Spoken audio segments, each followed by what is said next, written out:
This is Jennie. And this is Cassi. You're listening. It got weird. Hi, Cassie. Hello, Jennie. How are you doing? I'm great. I am doing very well for the most part. For the most part. I'm excited about today. We've got a couple more people that have sent in their stories, so we'll get in that real shortly. But what's going on? What's new with you, Cass? Loving the stories, by the way. They're really great. Listeners are being good to us. So what's new with me? I guess it's not a super upbeat update, but I found out last week one of my dogs has to have surgery, so I'm kind of bumming about that. He has a torn ligament in his knee, and in the process of having an x-ray in the basic checkup, they had to do an ultrasound as well, and he has a heart murmur.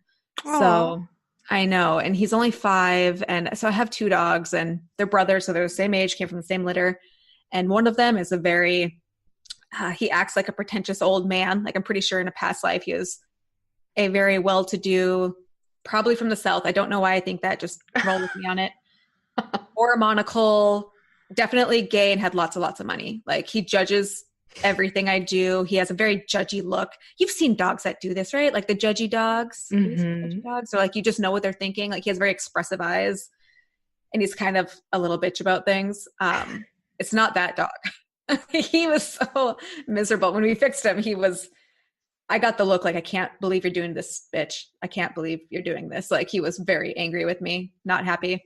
Same thing when I dress him up in stupid little outfits, which isn't often, but it's not that dog. My other dog, so I'll give you a background, sorry. Steven is the one that has to have surgery, and he is opposite of his brother. He's like if you were to put a 2-year-old little boy into a dog's body. Like, he's super sweet. Literally, I come home and he like hugs my leg. Like, I don't know how he does it with his little paws, but like hops on my leg and hugs me. He always wants to sit by mama. Like, he's just very sweet. He's sweet and simple. Like, he's not a highly intelligent animal, but I just feel so bad because he's the one that has to have surgery. And he's like, ugh, it makes my heart hurt so bad. Like, I had a really hard day, Jennie. I know I called you and we talked a little bit. Like, I couldn't get through the first part of my day without crying, telling people about what was happening with him, because people were like, how'd Steve's appointment go? Which was not an uplifting moment for me.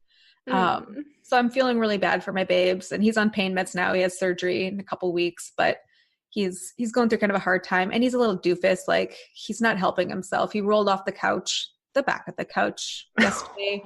So I'm like doing dishes, and all of a sudden there's like this thunk, and I turn and he's standing on the ground, like dumbfounded, big eyes, and one paw's up, right? Because he landed on his leg that's damaged. So now he's even more gimpy. And this is the same dog that had to have 5 of his teeth pulled when we moved to Holland. So he's kind of in rough shape. I'm worried about the heart murmur, but we'll work through it. So that's been consuming a lot of my time lately, is planning for his surgery, because we're going to have him kenneled up and away from the other dogs we have. And it's going to be hard. Not looking forward to it. This is exactly why after my last dog, my one and only dog, like, I didn't do it again. And it makes me think, so I'm going through a lot of emotions with it. It makes me super sad and a little bit depressed, and not actually depressed, but just like hurts my heart. And you and I have had kid conversations, which is, down the road kind of thing. But it makes me think, if I feel this way about my animals going through pain and knowing they have to have surgery, even though the knee surgery really isn't a big deal, he's just going to be uncomfortable for a while. The heart murmur is scary, but what if you have kids and they go through stuff like this? Like, I can't understand. I can't even begin to think about that pain, which makes me not want to have them, because I can barely bear it with my dog right now. I mean, you're the one that has had dogs and now you have children. So I don't know if you have any comforting words, but. Talk about your gimpy children. She's not gimpy anymore. anymore. She's over it. It does suck. Like, you wish like you could just get hurt, but like for them and replace that. But that really sucks. But seeing them on pain meds is entertaining for a brief moment, and then but that little joy definitely goes away once you're weaning them off of drugs, so they're not addicted. But similar to that, like that, yeah, it does suck. and then you never, as a parent, I don't know if other people feel this way, but like I've never thought of like if I could like harm another person until I had children. Like if someone messed with my kids, like, God, I don't know if I want to say it out loud. I would figure a way to make your life miserable. You go AWOL.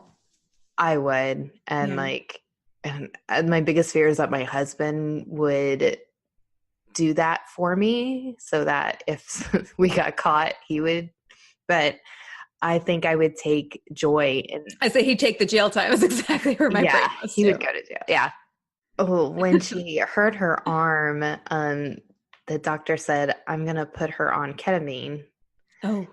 And I go, okay. Ketamine. And he goes, you're familiar with that? Isn't ketamine a horse tranquilizer? Yeah. I think that's Special K. And we can get into our drug talk next episode too. I'd love to. Or a couple down the road. Mm-hmm. But I was like, oh yeah. He's like, okay, you're familiar. Okay. You're familiar with this. And so I didn't know what he was trying to tell me is like when he was going to put that in her and reset her elbow because dislocated it. Mm-hmm. And I'm not trying to be super specific, but she dislocated her elbow. And it was a real complicated thing. And so he put that in. He goes, sometimes kids act a little weird on it. I said, okay, yeah, I'm totally fine. He's like, she's probably going to have her eyes open. And I'm like, oh, okay. And like the head nurse guy is like, ma'am, would you sit down? I'm like, I'm good. I'm good. And he goes, you look a little white. I'm like, I'm fine. I want to wrap this up and go. And so she woke up, her chest like levitated or whatever. Like it was bizarre. And he's like, yeah, they kind of look like they're a little possessed sometimes. I'm like, yeah, I'm good with it. But, but yeah, you don't want them to get hurt. Yeah, I did. And that's the thing I'm thinking. I know the pain I'm feeling right now. I'm very aware of that for my animal. It's only going to get worse once he has the surgery. But like the thought of having children and then seeing them go through something is just, I know it's going to hurt even more.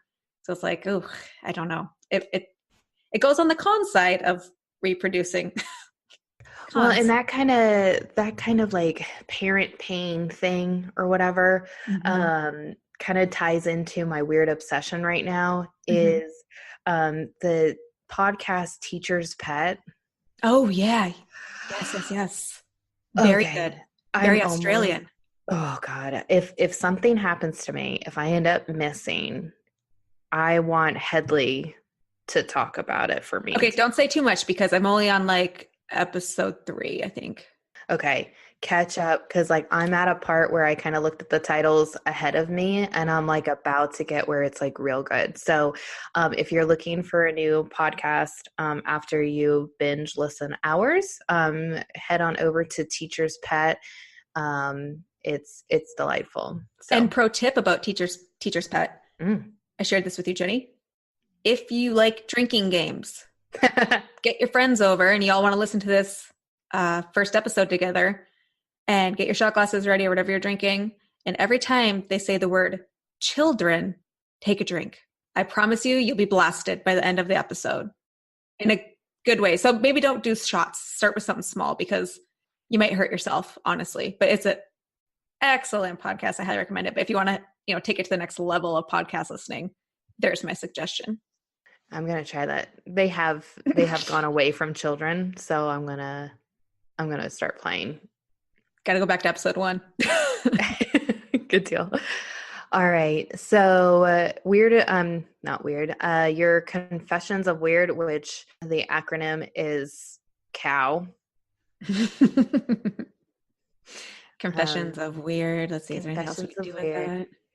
The first one was awesome. So we're going to do another round and so I'll go first. This comes from Kyle, one of my friends. So here we go. All right. I still don't remember what I did, but you're welcome. And I would actually, sorry, that was a personal thing. Okay. I was going to say, well, it's just starting out in an interesting demeanor. Okay, I'm going to skip. Sorry about that. What was said right before that? Yeah.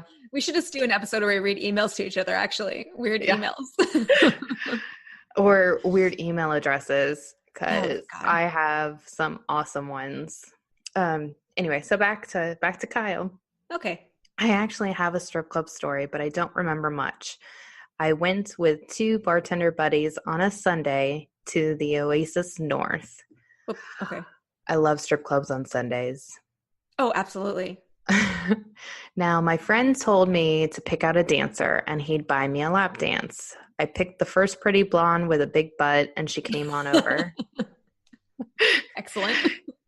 She danced and sat down and we started talking to me while I pounded Jaeger. Oof. Ooh. No, thank you. Next thing you know, we got a VIP room with my 2 friends, her and 2 other chicks, and got fuzzy from there. The last thing I remember was everyone was doing cocaine, except for me. He remembers that part, huh? Yeah. I love those stories. Everyone was doing so many drugs, except for me. Not me. I was good. No judgment. Behaving with the strippers. I did a shot and my buddy. God damn it. I can't read. I did a shot and my buddy told me to drink his, and my stripper was trying to keep me awake then. Oh my God. It's the next morning and I was on my friend's couch.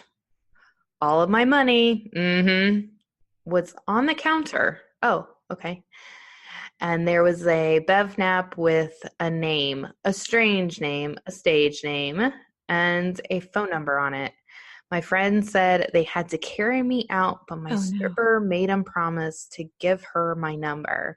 I ended up seeing her for a little while, and I think I may still be Facebook friends with her to this day. LOL. Oh, so she didn't keep any of the cash? I know. I was like, and all of my money. All of my money. Yes. Was gone from my bank account. That's just not respecting your profession. That's what I was thinking. Like, you shouldn't keep some of it for the night. I mean, baby girl, got to pay rent, right? Yeah. Yeah. He wasn't expecting to get it back. No.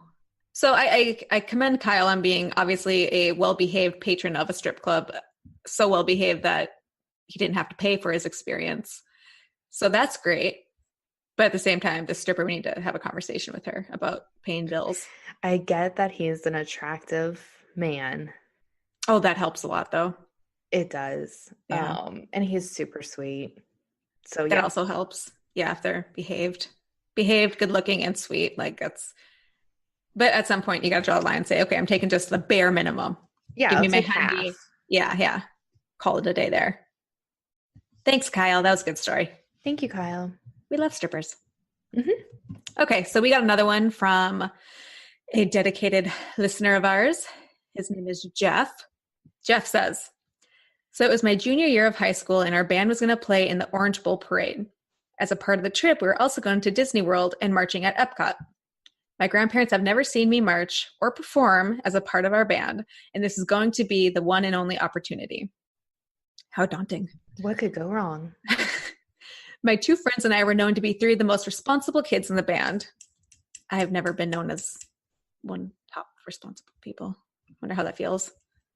We made sure everything, all instruments and uniforms, were packed and loaded for the various contests. There's contestants in the contest, though, to be fair. Okay. Words are hard. We pulled up to the parking lot, and the 3 of us didn't hear the report back time to prepare for the parade at Epcot. So he didn't know when they were supposed to be back, is what he's trying to tell us here. Okay. We, in our infinite wisdom, came up with an appropriate time and went to enjoy Michael Jackson's Captain EO show. Something with Michael Jackson. I bet it was good. Okay. Come on, we had our priorities and ended up back at the bus over an hour late.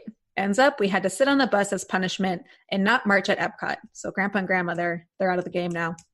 But he still got his T-shirt. Okay.